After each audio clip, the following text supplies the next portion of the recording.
these tools with him, and Josh would say, hold on, this is what I learned from the Rangers. You want to get better? This is what we're doing at the next level. Try to do some of these things. The Angels, they are set to make the selection. Rob Manfred is moving towards the podium, and the pick is in. With the 13th pick of the 2022 MLB Draft, the Los Angeles Angels select Zach Neto, a shortstop from Campbell University. The New York Mets have the next pick. Zach Neto is a guy we talk a lot about during our pre-draft meetings. It felt like most people were in love with the Campbell shortstop. Why? He is an excellent hitter despite what may look like a little bit of a wacky setup, a big leg kick. It's almost like if he wasn't a good athlete, it'd be a softball swing, but he's an athlete, so he turns it into a baseball swing. Plus runner, plus defender, plus thrower. There's like no questions here. It's just how much offensive impact will there be? That's the question. Really neat story. From South Florida, and he's at Campbell. Like think about how many schools passed up on Zach Neto from South Florida to get to Campbell. Yet he goes to Campbell, shows the work ethic that he possesses. The body obviously makes a bunch of jumps, and he's turned himself into, arguably the best athlete shortstop in college baseball this year. Well, athlete is sort of the operative word. There is tremendous versatility in Zach Neto, and he becomes the first round pick in Campbell history. 39 walks, 19 strikeouts. Gets a chance to shake the hand of the commissioner, and with that, we send it to Jess.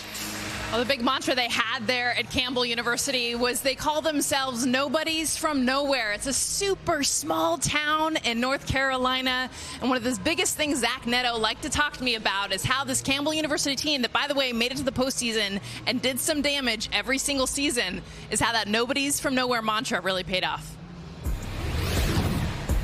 I'm curious, Miami, Florida, small town, North Carolina, what that jump was like for you. Going from a big town in Miami to a small town in Booze Creek, it was a big culture shock for me. I'm Cuban. We tend to be very loud and very energetic. I enjoy being that spark plug to the team, bringing the guys with me, giving them the energy, and just having fun. That's the biggest thing for me. One of the things I love about your style is that leg kick. And where did that come from? It evolved in high school. I wasn't the biggest kid on my team, but I needed to get some power. I was pretty consistent with it in high school and brought it over to college. Be able to maintain that leg kick, it was just going to help me hit balls farther, hit balls harder to put me in the spot. I'm a softball player, so your sister Megan, you guys work out together? We just started working out together, knowing that she's going to be there every day when I work out.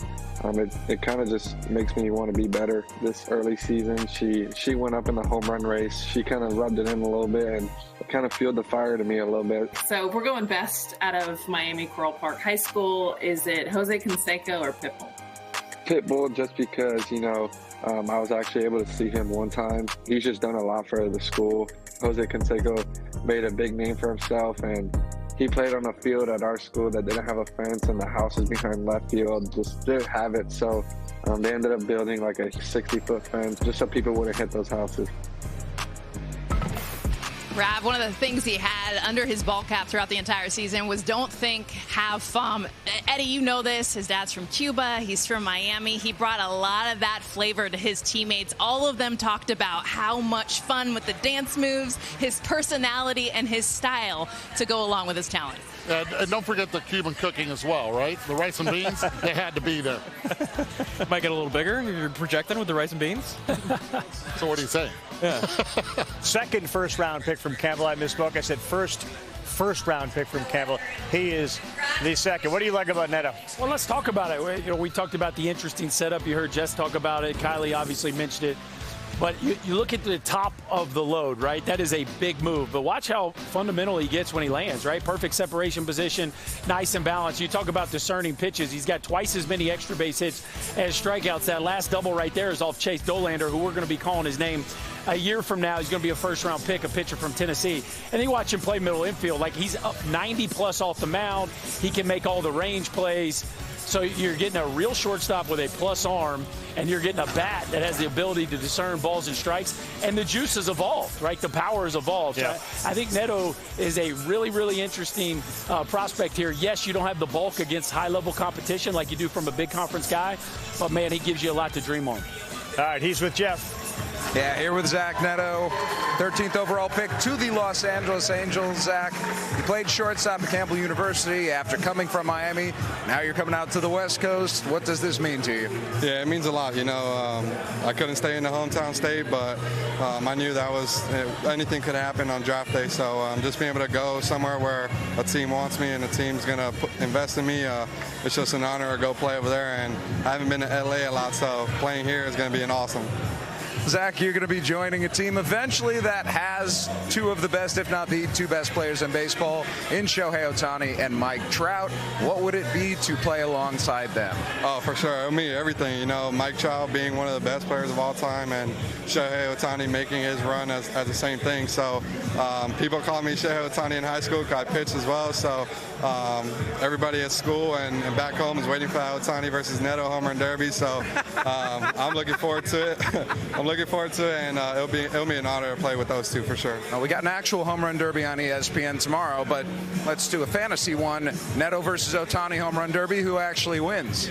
I don't know. Ohtani's gonna be my new teammate, so I'll give it to him. But it won't be an easy fight. You'll give it to him. That's right.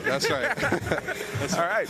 Gotta love the confidence of Zach Neto, guys. Of course. Yeah. How else do you get to where he is by believing we can compete with Shohei Ohtani in a home run derby? By the way, Ohtani didn't have a great deal of success in the derby that he participated in. No, he did not. But one